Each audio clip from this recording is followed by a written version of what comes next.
कांबळे साहेब सर्व मान्यवर यांना विनंती करतो की त्यांनी दीप प्रज्वलन करून आणि दीप प्रज्वलन झाल्यानंतर आदरणीय दादा इदातेजी शिंदे साहेब आणि सर्व मान्यवर आपण मंचावर स्थानापन्न व्हायचं आहे. है हमारी जननी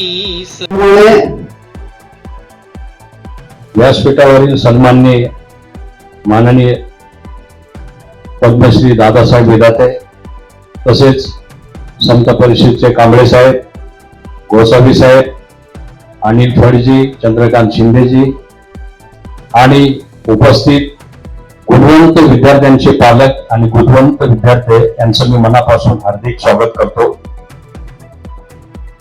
जे गुणवंत विद्यार्थी आहेत, ज्यांनी 10वी 12वी मध्ये आपला पूर्ण वेळ अभ्यासात देऊन आणि जे प्रावीण्य मिळवलेलं आहे आणि तो हा गुणगौरव सोहळा आणि त्यांचे असणारे पालक त्यांनी विद्यार्थ्यांना केलेला असलेला सपोर्ट यासाठी त्यांची आज उपस्थिती या सभागृहामध्ये झालेली आहे. शिक्षणाच्या महत्वाबद्दल मला एक थोडक्यात सांगायचं म्हणजे मी एक ग्रामीण भागामध्ये शिकलेला विद्यार्थी आहे.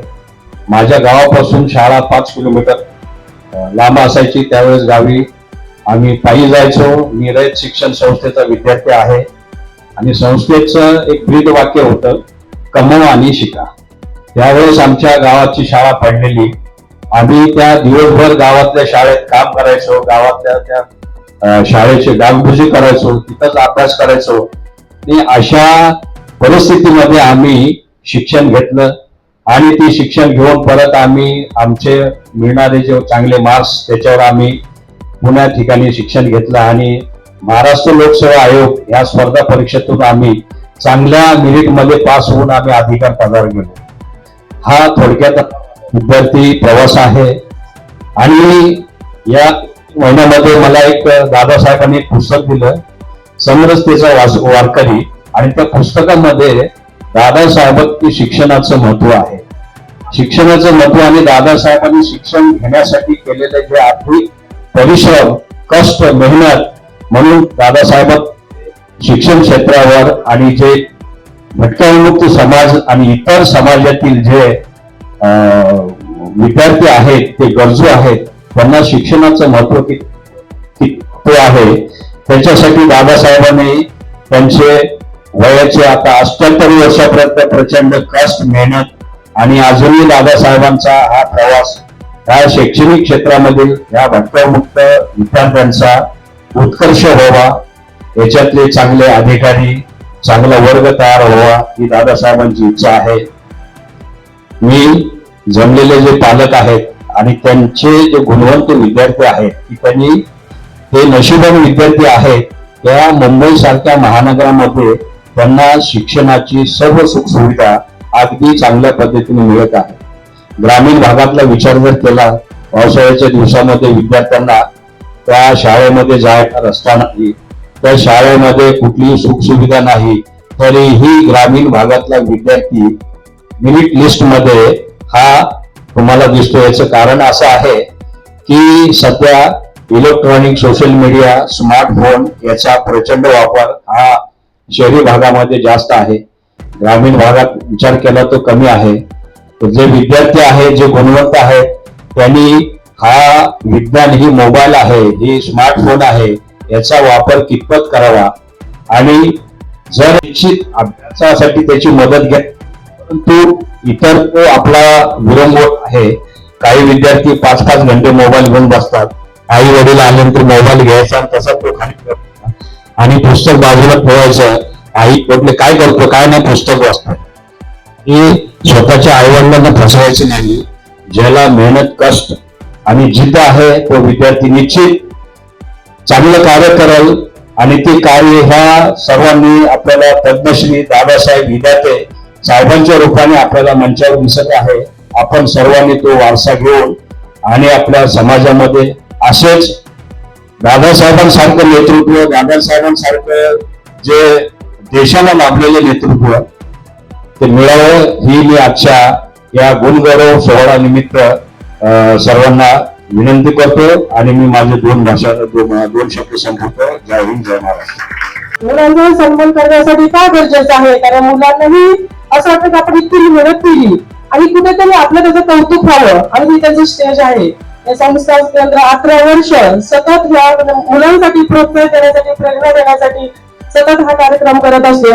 आणि मुलांना प्रेरणा मिळाल्यानंतर थोडंसं बळ मिळतं, कोणीतरी त्यांना कौतुकाची थाप मारावीशी अशी वाटते. कारण मुलांनी खरंच खूप मेहनत केलेली असते आणि ज्या मुलांना कमी मार्क मिळाले त्यांनी खचून जाऊ नये, त्यांनी पुन्हा प्रयत्न करावे, पुन्हा त्यांनी पुढे शिक्षणासाठी संधी घेऊन पुढे शिकत राहावं.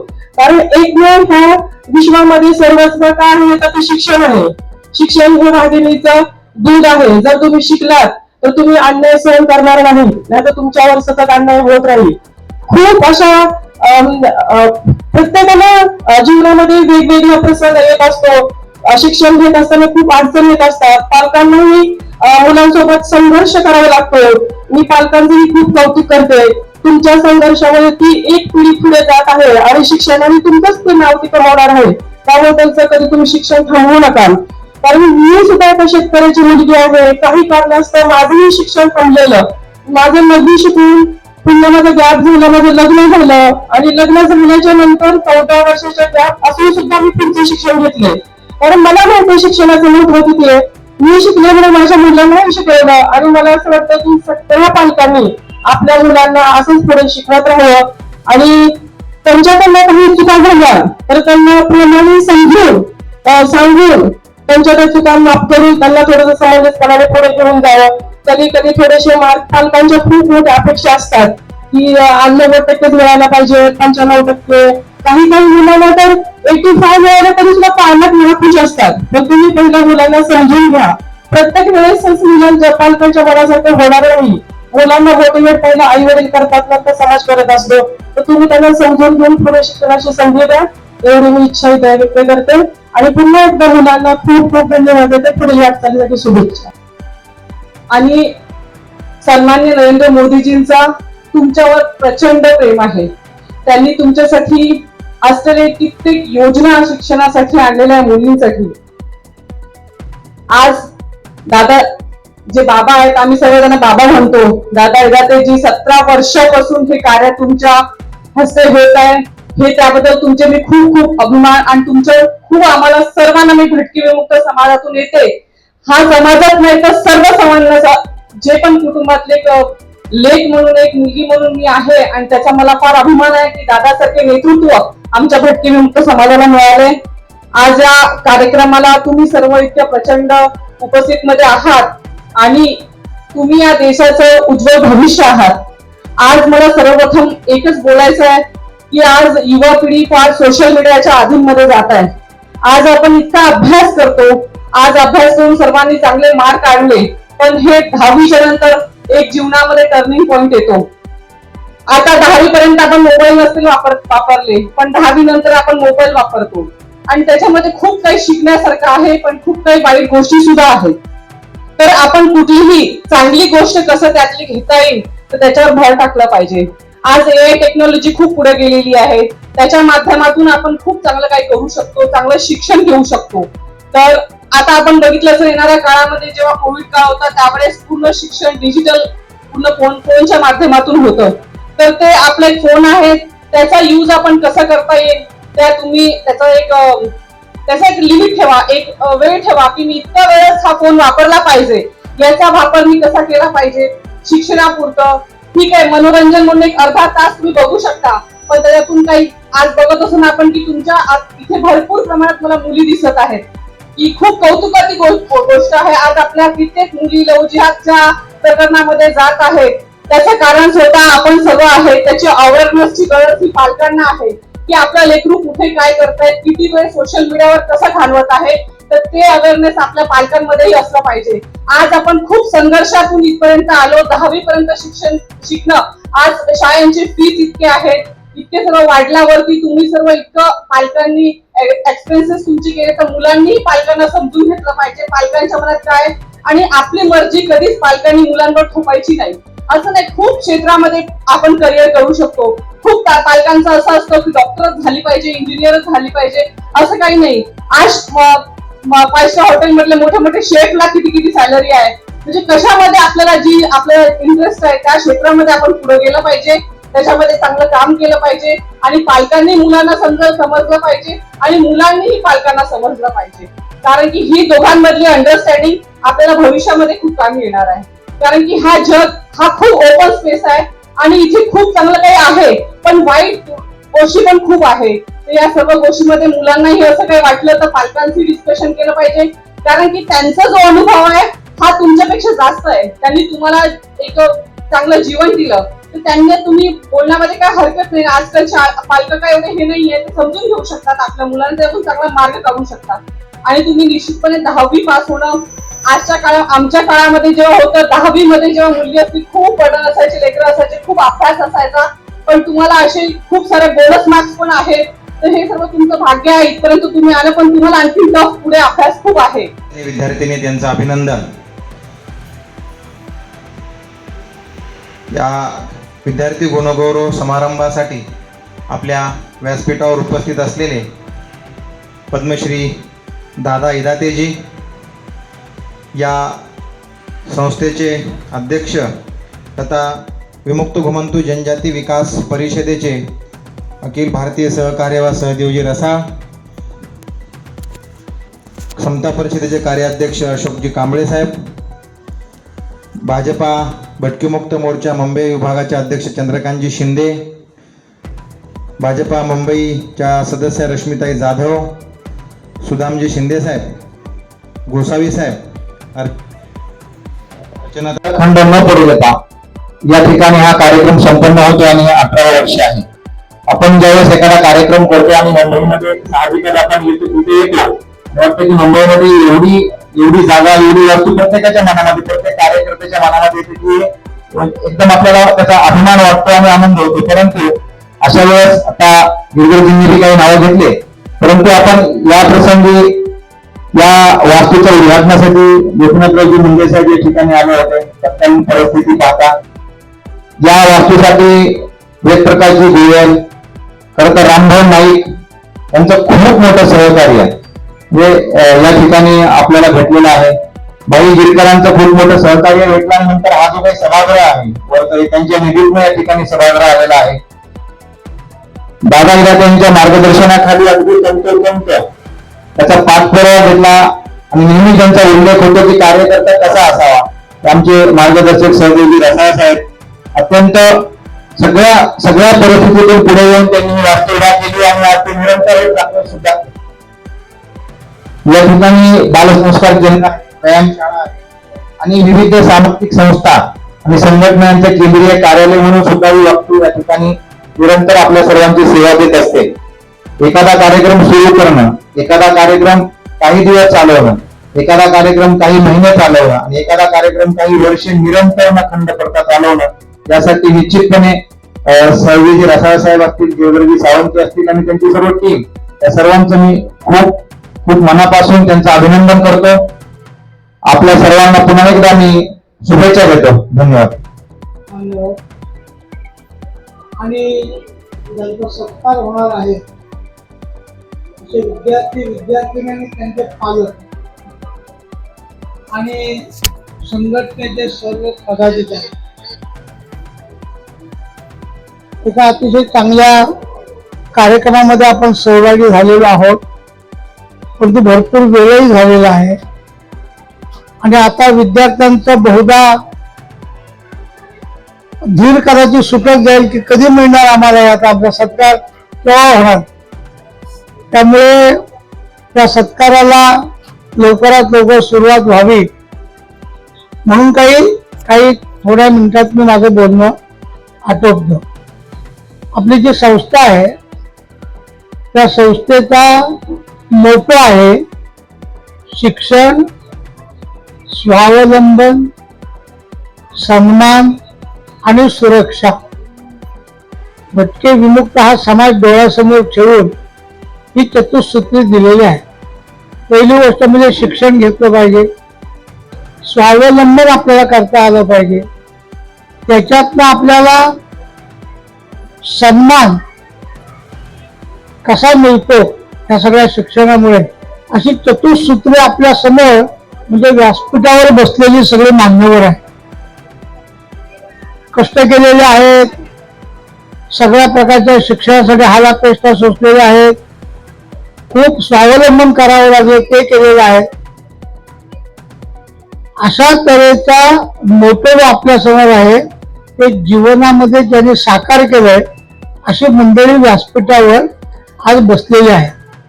म्हणजे भटकळमुक्तांच्या जीवनामध्ये सुद्धा अशी करणारी मंडळी प्रत्यक्ष आदर्श म्हणून त्या आपल्या समोर बसलेली आहे. आणि पहिली वेळ आहे की एखादे वरिष्ठ PI, एखादे रिटायर्ड डेप्युटी कलेक्टर अशी मंडळी आपल्या कार्यक्रमामध्ये उपस्थित आहेत.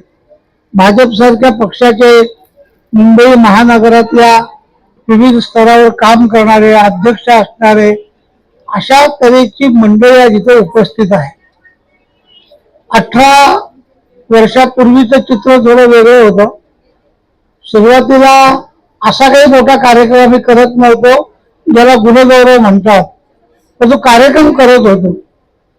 आणि त्या कार्यक्रमातून हळूहळू आता शिकलेली पिढी समोर येते आहे. शिक्षणाचं महत्व त्यांच्या समोर राहिलं पाहिजे आणि म्हणून हा गुणगौरव समारंभ आपण सुरू केला. आणि औचित्य काय ठेवलं आपण की राजर्षी शाहू महाराज यांची जयंती. आज राजर्षी शाहू महाराज यांची जयंती आहे आणि त्या जयंतीच्या निमित्ताने दरवर्षी आपण एक व्याख्यान करतो. जवळपास काही अपवाद जर सोडले तर जवळपास प्रत्येक वर्षी मी या कार्यक्रमाला उपस्थित राहतो. कारण शाहू महाराजांचं जीवन जे आहे सामाजिक न्यायाचं जे तत्व आहे आणि सामाजिक न्याय प्रत्यक्ष व्यवहारात आणला पाहिजे. आणि जर मी राज्यकर्ता असेल तर माझ्या राज्यामधल्या सगळ्या मंडळींना सुख आणि समाधान, शिक्षण आणि सामाजिक सन्मान मिळाला पाहिजे. हे ज्याने आपल्या जीवनामध्ये प्रत्यक्ष व्यवहारात आणलं असे शाहू महाराज आपले राजे आहेत. राजर्षी, राजा आणि ऋषी हे दोन्ही पदे त्यांच्याकडे खरं म्हणजे होते असे राजर्षी शाहू महाराज. शाहू महाराजांनी आपल्या परिसरामध्ये सगळ्या प्रकारच्या वंचित समाजाचं पहिल्या त्याच्यासाठी काळजी घेतली. अस्पृश्यता होती ती नष्ट व्हावी म्हणून अस्पृश्य मानल्या जाणाऱ्या कार्यकर्त्याला चहाचं दुकान घालून दिलं आणि त्या दुकानावर सगळ्यांनी जाऊन चहा घेतला पाहिजे आणि लोक घेणार नाहीत म्हणून स्वतः कार्यकर्त्यांना घेऊन चहा प्यायला तिथं जाणं. अशा तऱ्हेच्या शाहू महाराजांनी त्या कालखंडामध्ये ज्या गोष्टी केल्या आहेत. बाबासाहेब आंबेडकरांचं नाव त्याने ऐकलं, ते शोधत शोधत मुंबईत आले. पायकाळ्यात बाबासाहेब कुठेतरी चाळीत राहत होते, तिथे त्यांच्या घरी गेले. एक राजा, एक विद्यार्थी चांगला शिकतोय, त्याचं नाव लौकिक आहे, त्याला शोधत त्याच्या घरात जाऊन त्याचा सत्कार करतो असे राजर्षी शाहू महाराज होते.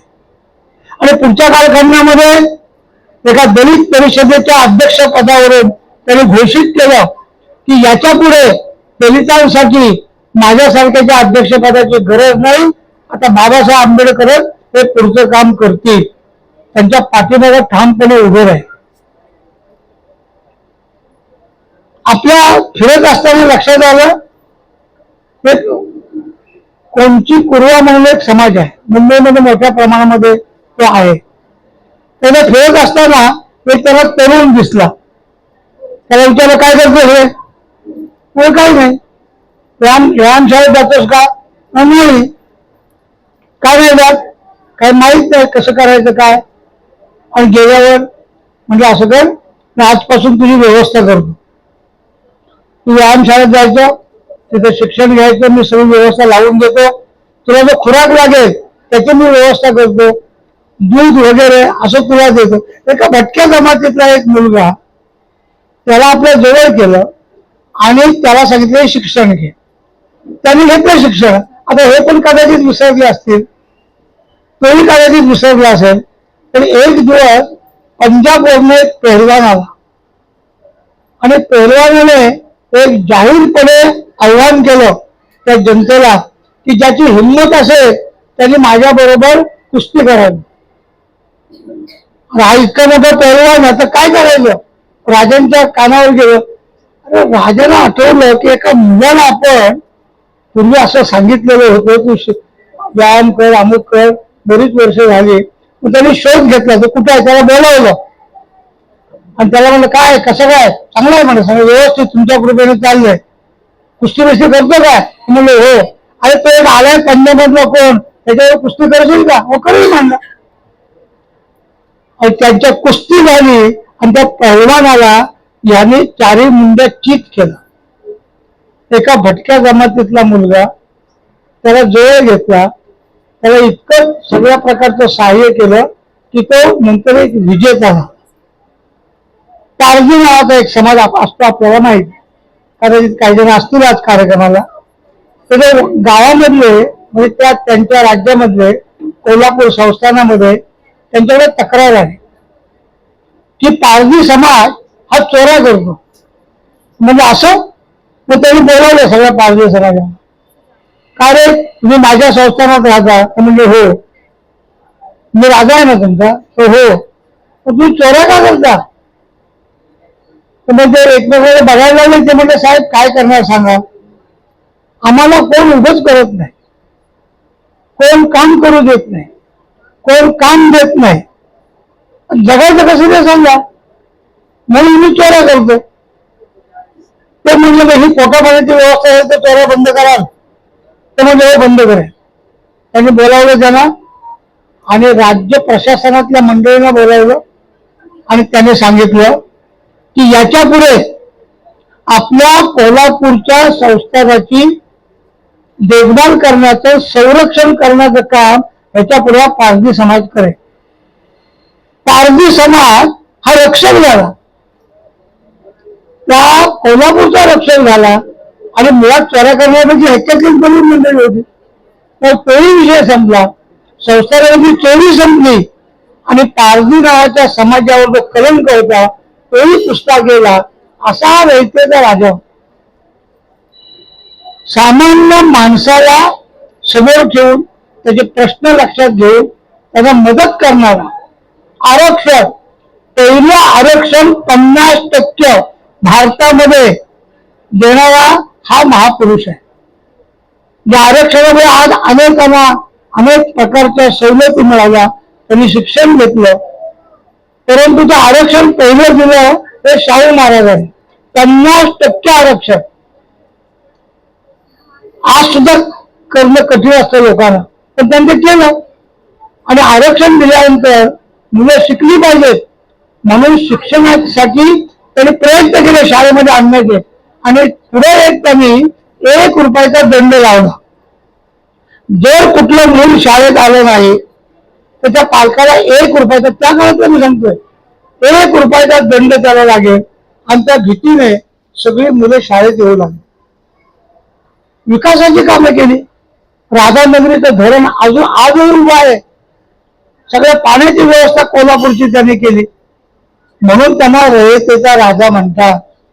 आरक्षणाचं तत्व आणणारा आणि ते प्रत्यक्ष आणणारा. आरक्षण म्हटलं की काहींच्या पोटात दुखतं, आपल्याला माहित आहे.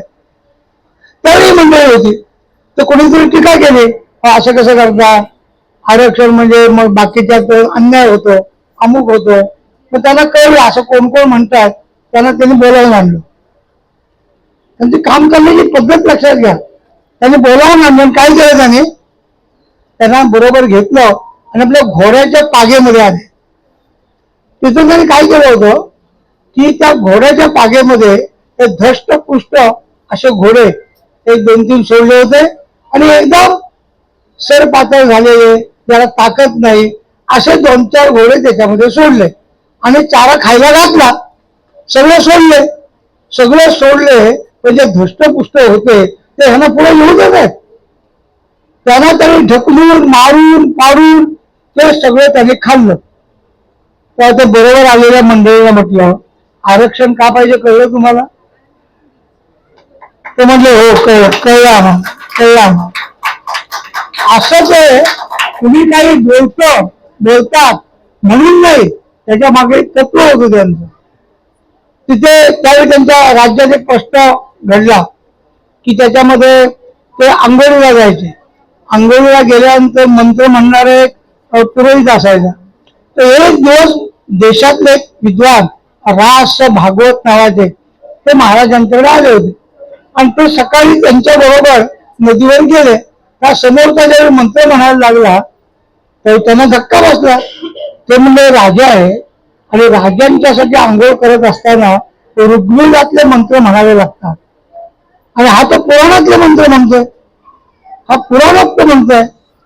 म्हणून त्याने राजांना सांगितलं. राजा म्हणले तुम्ही करा चौकशी. त्याने बोलावलं. काय म्हणले, तुम्ही वेदोक्त मंत्र का म्हणत नाही, हे राजे आहेत ना. ते म्हणजे कसले राजे आहेत, तर आता कलियुगामध्ये राजा बिजा काय नाही, ते शूद्रच आहेत. कोण म्हणताय, जो पुरोहित रोज त्यांना स्नानाच्या वेळी जात होता ते म्हणलं ते पुरोहित म्हणजे ते नाहीच आहे, ते शूद्रच आहेत. आणि मग शूद्रासाठी पुराणोक्त असे मंत्र असतात. राजांनी काय केलं, बाकीच्या भानगडी करत बसले नाहीत, वादविवाद करत बसले नाहीत. त्यांनी क्षात्र जगद्गुरु असं एक नवीन पद निर्माण केलं. क्षत्रिय मधला जगद्गुरु. तोपर्यंत जे जगद्गुरु होते ते वेगळ्या प्रकारचे होते. क्षात्र जगद्गुरु हे पद त्यांनी निर्माण केलं आणि त्याचा प्रचंड मोठा प्रभाव त्या कालखंडामध्ये आपल्या महाराष्ट्रामध्ये पडलेला आहे. इतकंच नव्हे तर सामान्य माणसाने वेद शिकले पाहिजे म्हणून त्याने वेद पाठशाळा सुरू केल्या सामान्य माणसांसाठी आणि सर्व समाज त्याच्यात शिकला पाहिजे तिथे त्यांनी प्रयत्न केले. आणि त्यांच्या मृत्यूनंतर त्यांच्यावर अंत्यसंस्कार करणारे असेच बहुजन समाजातले तिथे शिकलेले जे पुरोहित होते त्यांनी त्यांच्यावर अंत्यसंस्कार केलेले आहे. असा मनुष्य आहे. ते आर्य समाजी होते. आर्य समाजाचा खूप मोठा प्रभाव त्यांच्यावर होता. उत्तम अभ्यास त्यांनी केलेला होता. ते इंग्लंडमध्ये गेले.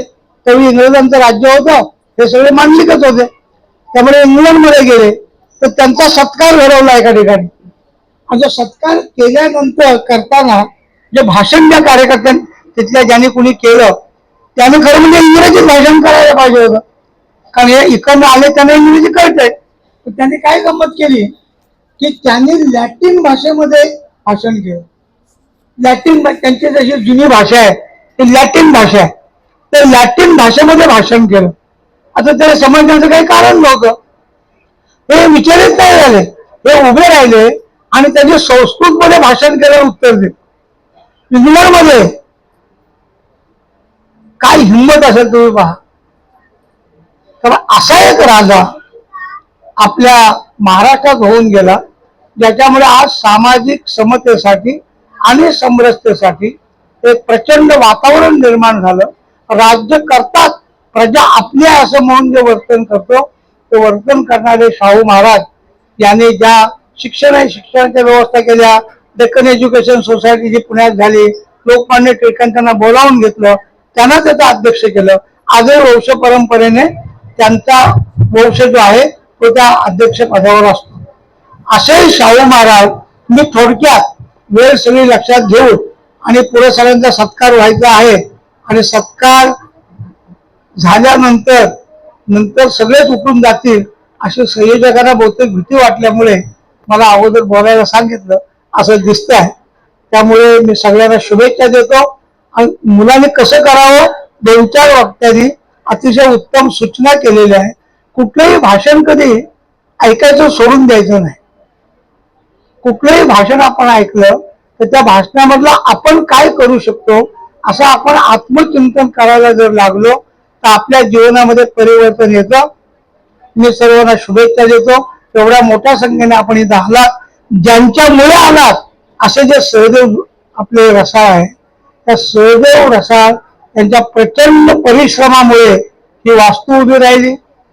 इतके मोठे कार्यक्रम त्यांनी आतापर्यंत केले. म्हणजे वर्षभरामधले त्यांचे जे कार्यक्रम आहेत आपण पाहिलं. आज ते एका दुर्धर अशा एका रोगाशी झुंजत आहेत, कॅन्सरग्रस्त आहेत. पण त्याची तमा न बाळगता त्यांना बोलता येत नाही. पण मगाशी मी त्यांना सांगितलं की तुमच्या डोळ्याने तर दिसतंय ना काय चाललंय ते. जे तुम्ही केलं त्याचं फळ प्रत्यक्ष आपण बघता आहात. केवळ रक्ताचं पाणी अक्षरशः ज्याने रक्ताचं पाणी करून ही संस्था उभी केली अशा सहदेव रसाळ यांना मी शुभेच्छा देतो आणि माझं बोलणं संपवतो. नमस्कार.